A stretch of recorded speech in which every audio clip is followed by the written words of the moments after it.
45e catéchèse, la valeur du corps.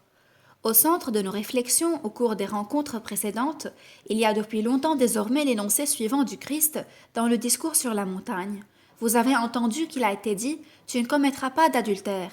Mais moi je vous dis, quiconque regarde une femme pour la désirer a déjà commis l'adultère avec elle dans son cœur.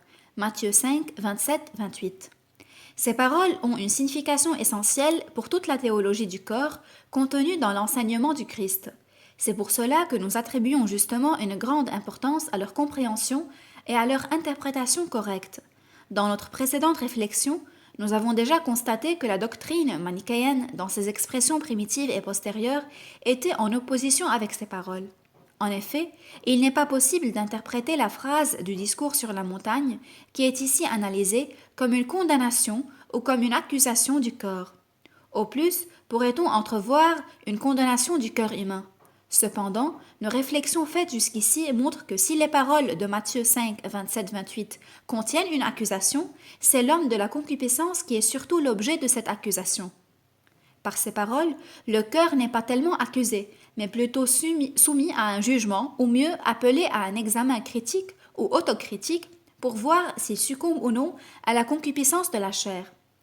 En pénétrant dans la signification profonde de l'énoncé de Matthieu 5, 27, 28, nous devons cependant constater que le jugement qui y est contenu sur le désir, comme acte de concupiscence de la chair, renferme non pas la négation mais plutôt l'affirmation du corps comme élément qui, avec l'esprit, détermine la subjectivité ontologique de l'homme et participe à sa dignité de personne.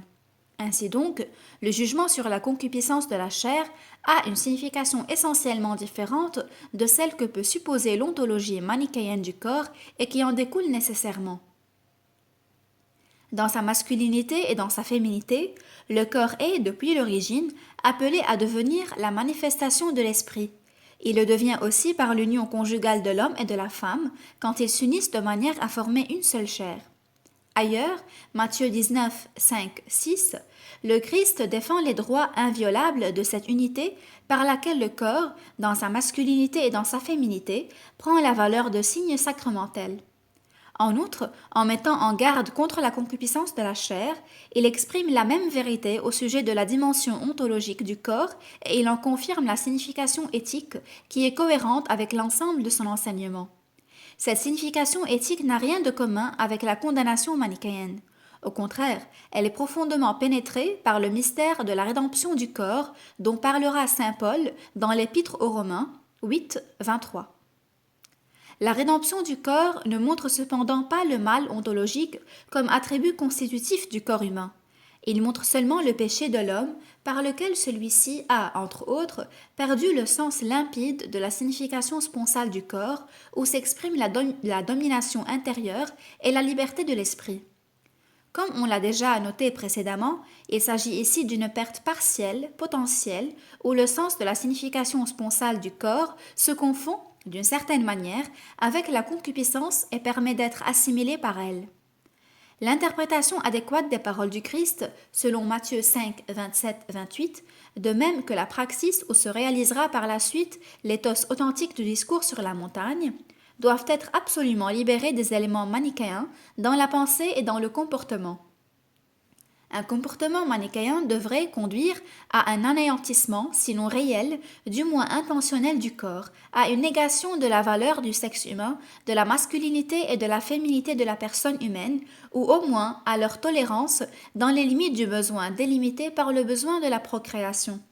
Sur la base des paroles du Christ, dans le discours sur la montagne, l'éthos chrétien est au contraire caractérisé par une transformation de la conscience et de comportement de la personne humaine, de l'homme et de la femme, de manière à manifester et à réaliser, selon le dessein originel du Créateur, la valeur du corps et du sexe qui ont été mis au service de la communion des personnes, substrat le plus profond de l'éthique et de la culture humaine.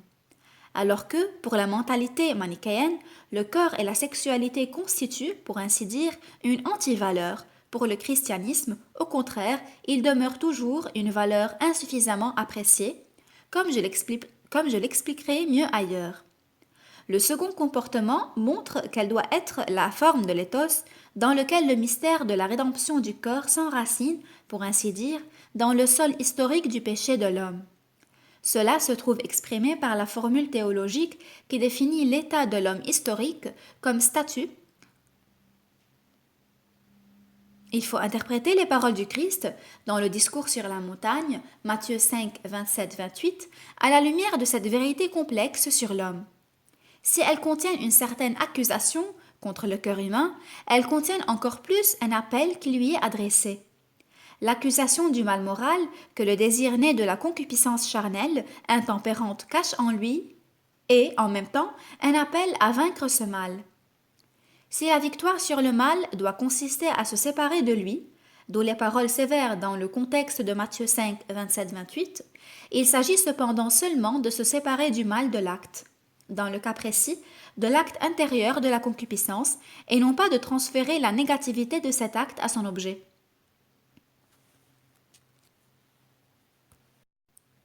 Un tel transfert signifierait une certaine acceptation, peut-être pas pleinement consciente, de l'antivaleur manichéenne. Il ne constituerait pas une véritable et une profonde victoire sur le mal de l'acte qui est un mal d'essence morale et donc un mal d'essence spirituelle. Il s'y cacherait même le grand danger de justifier l'acte au détriment de l'objet, ce en quoi consiste précisément l'erreur essentielle de l'éthos manichéenne. Il est évident que, dans Matthieu 5, 27-28, le Christ exige un détachement du mal de la concupiscence ou du regard de désir désordonné, mais son énoncé ne laisse supposer en aucune manière que l'objet de ce désir, c'est-à-dire la femme que l'on regarde pour la désirer, soit un mal. Cette précision semble cependant manquer dans quelques textes sapientiaux. Nous devons donc préciser la différence entre l'accusation et l'appel, étant donné que l'accusation contre le mal de la concupiscence est en même temps un appel à le vaincre.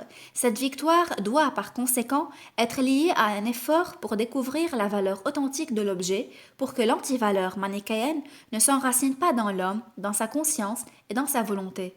En effet, le mal de la concupiscence, c'est-à-dire de l'acte dont parle le Christ dans Matthieu 5, 27-28, fait que l'objet auquel il s'adresse constitue pour le sujet humain une valeur insuffisamment appréciée. Si, dans les paroles analysées du discours sur la montagne, le cœur humain est accusé de concupiscence, ou s'il est mis en garde contre cette concupiscence, en même temps, par les mêmes paroles, il est appelé à découvrir le sens plénier de ce qui, dans l'acte de concupiscence, constitue pour lui une valeur insuffisamment appréciée. Comme nous le savons, le Christ a dit « Quiconque regarde une femme pour la désirer a déjà commis l'adultère avec elle dans son cœur ».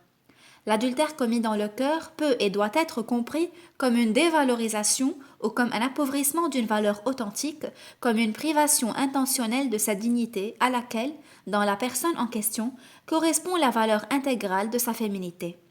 Les paroles de Matthieu 5, 27-28 contiennent un rappel à découvrir cette valeur et cette dignité et à les réaffirmer.